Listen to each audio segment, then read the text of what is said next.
ये कहानी है कॉल सेंटर में काम करने वाले एक शौर्य नाम के लड़के की, जो कि किराए का फ्लैट ढूंढने के लिए एक बिल्डिंग में जाता है। मगर शौर्य बिल्डिंग के सबसे ऊपर वाले अपार्टमेंट में फंस जाता है, क्योंकि उसके कमरे का जो दरवाजा होता है वो बाहर से ही लॉक हो जाता है और दरवाजे की चाबी भी कमरे के बाहर ही रह जाती है। ये दरवाजा इतना मजबूत है कि इसे तोड़ा नहीं जा सकता। शौर्य इस बिल्डिंग के इतनी ऊपर होता है कि जोर जोर से चिल्लाने पर भी इसकी आवाज नीचे तक नहीं पहुंच पाती। यानी अब शौर्य इस अपार्टमेंट में पूरी तरह फंस चुका है, क्योंकि उसके मोबाइल में ना ही बैटरी है और ना ही यहाँ पर बिजली है। इसीलिए शौर्य को एक बिस्किट के पैकेट और सिर्फ थोड़े ही पानी के सहारे कई दिनों तक जिंदा रहना है। इस कहानी की शुरुआत में हमें शौर्य नाम के एक लड़के को दिखाया जाता है, जो कि किसी कॉल सेंटर में काम करता है। शौर्य के साथ इसी कॉल सेंटर में एक लड़की भी काम करती है, जिसका नाम नूरी होता है। शौर्य नूरी को काफी पहले से पसंद करता था, इसीलिए जब शौर्य एक दिन नूरी का फोन नंबर कहीं से पा जाता है तो वो सीधा फोन लगाकर नूरी को डिनर के लिए पूछता है, जिसके लिए नूरी मान जाती है। दरअसल नूरी को भी पहले से ही पता था कि शौर्य मुझे काफी पहले से पसंद करता आ रहा है, लेकिन उसने कभी शौर्य को ये बात जानने नहीं दी कि वो भी उसे पसंद करती है। इसके बाद ये लोग डिनर करने जाते हैं और एक साथ काफी सारा वक्त बिताते हैं। लेकिन एक दिन नूरी शौर्य को बताती है कि 2 दिन बाद मेरी शादी होने वाली है। तब शौर्य नूरी से कहता है कि हम शादी के एक दिन पहले ही भाग जाएंगे। लेकिन तब नूरी शौर्य को बताती है कि क्या हम इसी कमरे में रहेंगे। दरअसल शौर्य सिर्फ एक ही कमरे में रहता है, इसीलिए नूरी शौर्य से कहती है कि हम इस कमरे में ज्यादा दिन तक रह नहीं पाएंगे। लेकिन तब शौर्य नूरी से कहता है कि हम नया घर ले लेंगे, हम किसी दूसरी जगह पर शिफ्ट हो जाएंगे। जिसके बाद शौर्य किराए का एक नया घर ढूंढने लगता है। मगर बहुत ढूंढने के बाद भी उसे कोई ढंग का रहने लायक घर नहीं मिलता है, क्योंकि उसके पास ज्यादा पैसे नहीं होते। मगर बहुत ढूंढने के बाद शौर्य को एक ढंग का घर तो मिल जाता है, लेकिन इस घर का किराया होता है 20,000 रुपए महीने का और शौर्य का बजट होता है 15,000 का। मगर इस समय शौर्य के पास 15,000 रुपए भी नहीं होते। इसीलिए वो मकान मालिक से रिक्वेस्ट करता है कि जब मेरी सैलरी आ जाएगी तो मैं तुरंत आपको पैसे दे दूंगा। लेकिन मकान मालिक शौर्य की बात नहीं सुनता। तभी पास में ही खड़ा एक लड़का शौर्य को काफी देर से देख रहा होता है और जब शौर्य यहाँ से जाने लगता है तब ये शौर्य के पास जाता है और उसे 15,000 में एक बढ़िया सा अपार्टमेंट देने को कहता है। इसीलिए शौर्य उसकी बात मान जाता है और ये लड़का शौर्य को एक स्वर्ग अपार्टमेंट नाम की बिल्डिंग में ले जाता है। जब शौर्य इस लड़के से पूछता है कि इतने अच्छे अपार्टमेंट में इतना कम किराया क्यों है, कहीं इसमें कोई गड़बड़ी तो नहीं है, तब ये लड़का शौर्य को बताता है कि इस बिल्डिंग पर काफी टाइम से केस चल रहा है, इसीलिए यहाँ पर कोई भी किराएदार नहीं रहता। लेकिन आपको इस अपार्टमेंट में किसी प्रकार की कोई दिक्कत परेशानी नहीं होगी, ये मेरी गारंटी है। तब शौर्य इस लड़के की बात मान जाता है और तब ये लड़का शौर्य को बिल्डिंग के काफी ऊपर वाले फ्लोर में शिफ्ट कर देता है। शौर्य अपने अपार्टमेंट की जब चेकिंग करता है तो उसे यहाँ पर सब कुछ ठीक नजर आता है, क्योंकि यहाँ पर टीवी, फ्रिज, कूलर, बिजली, हर चीज की सुविधा उपलब्ध होती है। लेकिन शौर्य इन सब चीजों को चलाकर एक बार भी चेक नहीं करता। शौर्य शादी के एक दिन पहले से ही अपने पुराने घर से सामान लेकर जब रात में इस बिल्डिंग में जाने लगता है तब शौर्य देखता है कि यहाँ का वॉचमैन सो रहा है। इसीलिए शौर्य वॉचमैन को नहीं जगाता और सीधा इस बिल्डिंग के सबसे ऊपर वाले कमरे में चला जाता है। रात में जब वो अपने मोबाइल को चार्ज करने के लिए चार्जर को बोर्ड में लगाता है तब मोबाइल तो चार्ज होने लगता है, लेकिन तुरंत उसके सोने के बाद चार्जर अचानक से बंद हो जाता है। दरअसल ऐसा इसलिए होता है क्योंकि अपार्टमेंट की वायरिंग खराब होती है और शौर्य भी पूरे दिन से थका होता है, इसीलिए वो रात में जल्दी ही सो जाता है। अब जब अगली सुबह उसकी आंखें खुलती हैं तब वो देखता है कि उसका मोबाइल अभी तक चार्ज नहीं हुआ है, मगर इस पर वो जरा सा भी ध्यान नहीं देता और फिर से मोबाइल लगाकर फ्रेश होने चला जाता है। लेकिन वो देखता है कि इस अपार्टमेंट की किसी भी टंकी में पानी नहीं आ रहा है, इसलिए वो फ्रिज को खोलकर चेक करता है, लेकिन फ्रिज भी काफी दिनों से बंद पड़ी होती है। मगर शौर्य अपनी बोतल के पानी से ही काम चला लेता है और नूरी के पास जाने के लिए तैयार हो जाता है। इसके बाद शौर्य अपने रूम से बाहर निकलता है और बाहर निकलने के बाद रूम को लॉक कर देता है। लेकिन जल्दी जल्दी में वो अपना मोबाइल रूम में ही भूल जाता है और जब उसे अपना मोबाइल याद आता है तब शौर्य रूम का दरवाजा खोलकर अंदर मोबाइल लाने चला जाता है। मगर जैसे ही वो फोन उठाकर रूम से बाहर जाने वाला होता है वैसे ही अचानक से उसके रूम का दरवाजा अपने आप ही बंद होकर लॉक हो जाता है और इस दरवाजे की चाबी भी दरवाजे के बाहर ही रह जाती है। अब शौर्य इस दरवाजे को खोलने की काफी देर तक कोशिश करता है, लेकिन जब दरवाजा नहीं खुलता तो इसे तोड़ने की भी कोशिश करता है, लेकिन दरवाजा इतना मजबूत था कि लाख कोशिश करने के बावजूद भी वो इस दरवाजे को नहीं खोल पाता।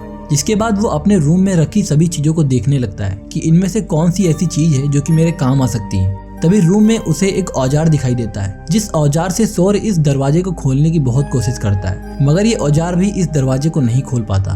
तब उसे अपने मोबाइल की याद आती है और वो अपने मोबाइल से किसी को कॉल लगाकर उससे मदद मांगता है। लेकिन शौर्य की इस आदमी से ढंग से बात भी नहीं हुई थी कि तभी उसके फोन की बैटरी भी खत्म हो जाती है। तब शौर्य अपने मोबाइल को बोर्ड में लगाता है, लेकिन उसका मोबाइल चार्ज ही नहीं होता। इसीलिए वो अपने मोबाइल को दूसरे बोर्ड में लगाकर चेक करता है, मगर यहाँ भी उसका मोबाइल चार्ज नहीं होता। तब शौर्य तुरंत इस कमरे की एसी को भी ऑन करता है, लेकिन वो भी काम नहीं करती। और अब शौर्य को समझ आ जाता है कि उसके साथ यहाँ पर स्कैम हो गया है। लेकिन अब यहाँ शौर्य को देरी हो रही होती है, इसलिए वो उसी औजार से दरवाजे के लॉक को जोर जोर से पीटने लगता है, मगर इस सब का अब कोई भी फायदा नहीं होता और ऊपर से शौर्य की उंगली भी जख्मी हो जाती है। जिसके बाद शौर्य इस रूम की बालकनी के पास जाता है और वॉचमैन को जोर जोर से आवाज देने लगता है। लेकिन वो इस बिल्डिंग के इतनी ऊपर होता है कि यहाँ के वॉचमैन को शौर्य की आवाज ही नहीं सुनाई देती।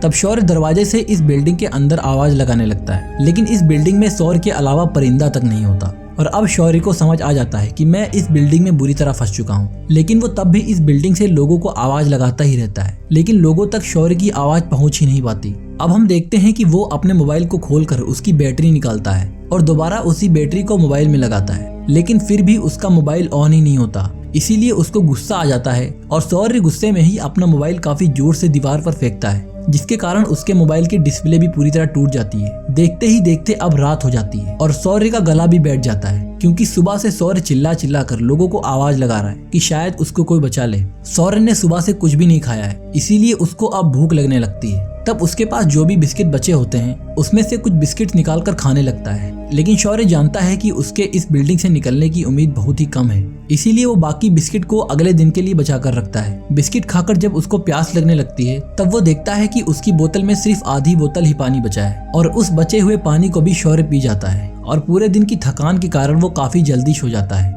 जब सुबह उसकी आंखें खुलती हैं तब शौर्य देखता है कि उसकी बोतल से पानी खत्म हो चुका है। इसीलिए वो फिर से टंकी के पास जाता है, तो यहाँ की किसी भी टंकी में पानी नहीं आता।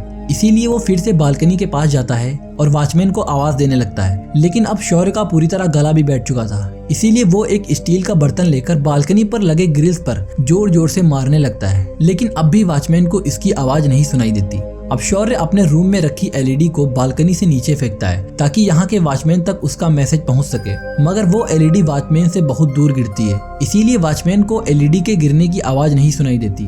जिसके बाद वो इस कमरे में रखी हुई सभी चीजों को ढूंढना शुरू कर देता है। तभी यहाँ पर उसको कुछ गत्ते रखे हुए दिखाई देते हैं, जिन गत्तों पर वो टूथपेस्ट से इस जगह और इस अपार्टमेंट की लोकेशन लिखकर हेल्प मांगता है। लेकिन जब शौर्य इन गत्तों को बिल्डिंग से नीचे फेंकता है तब ये गत्ते पास की किसी बिल्डिंग की छत पर जाकर गिरते हैं और अब उसका टूथपेस्ट भी खत्म हो जाता है। इसीलिए शौर्य अपने घायल हाथ को और जख्मी कर लेता है, जिससे उसको बहुत दर्द होता है। मगर जब उसके हाथ से खून निकलने लगता है तब उसी खून से गत्ते पर दोबारा हेल्प लिखकर बिल्डिंग के नीचे फेंकता है। लेकिन अब उसका गत्ता सामने वाली छत पर गिरता है, जिस छत पर कपड़े फैले होते हैं। इसीलिए वो छत पर किसी का इंतजार करने लगता है कि कोई छत पर कपड़े उठाने आए और उसका ये मैसेज देख ले। अब शाम को एक औरत इस छत पर कपड़े उठाने आती है, लेकिन इस गत्ते पर उसकी नजर नहीं पड़ती और कपड़े उठाकर ये औरत नीचे चली जाती है, जिसको देखकर शौर्य की जो बचने की उम्मीद थी अब वो भी टूट चुकी थी। अब शौर्य भूखा प्यासा इस बिल्डिंग में कई दिनों तक फंसा रहता है और उसकी हालत पहले से काफी खराब हो जाती है। पर सामने वाली छत पर एक लड़की जब कपड़े उठाने आती है तो उस लड़की को शौर्य का मैसेज दिख जाता है, जिसको उठाकर वो सीधा शौर्य की बिल्डिंग में जाने लगती है।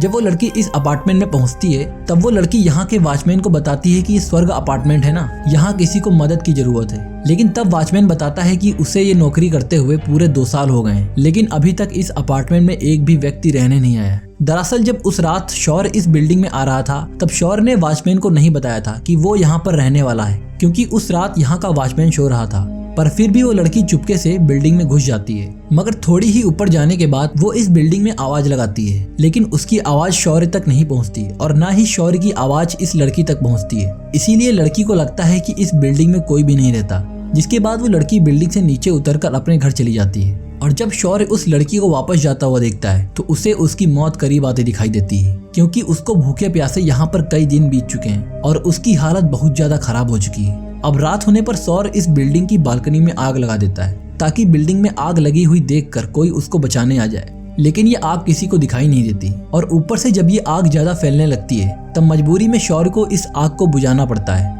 अब अगले दिन जब शौर्य को प्यास बर्दाश्त नहीं होती तब वो अपनी टॉयलेट को पीता है, मगर तभी उसको उल्टी हो जाती है। लेकिन तभी शौर्य देखता है कि यहाँ बारिश होना स्टार्ट हो गई है और कई दिनों बाद वो भरपेट पानी पीता है। वह बहुत सारा पानी इकट्ठा करके रख लेता है। अब ये पूरा दिन भी बीत जाता है और अगले दिन शौर्य देखता है कि यहाँ पर एक कबूतर बैठा हुआ है। वो गुलेल से उस कबूतर पर निशाना लगाता है, जिससे वो कबूतर वहीं पर मर जाता है। जिसके बाद शौर्य उस कबूतर को पका कर खाता है। अब जब सुबह होती है तब शौर्य सोचने लगता है कि मैं यहाँ पर ऐसे तो नहीं मरने वाला, और उसके बाद वो बालकनी की ग्रिल को एक ब्लेड से काटने लगता है। उसका प्लान होता है कि यहाँ की ग्रिल काटकर 34वें फ्लोर तक इन्हीं ग्रिल्स के सहारे जाया जाए, क्योंकि 34वें फ्लोर पर ग्रिल्स नहीं लगी हुई हैं। लेकिन यहाँ प्रॉब्लम ये होती है कि अगर गलती से भी इन ग्रिल से शौर्य का हाथ छूटा तो वो सीधा बिल्डिंग से नीचे गिरेगा। जिसके बाद शौर्य इन ग्रिल्स को काटना शुरू कर देता है, मगर उसकी ब्लेड में जरा सी भी धार नहीं होती। लेकिन फिर भी वो कोशिश करता ही रहता है और आखिरकार एक ग्रिल को काटने में सफल हो जाता है। अब वो बिल्डिंग के बाहर इन्हीं ग्रिल के सहारे लटक कर नीचे जाना शुरू कर देता है,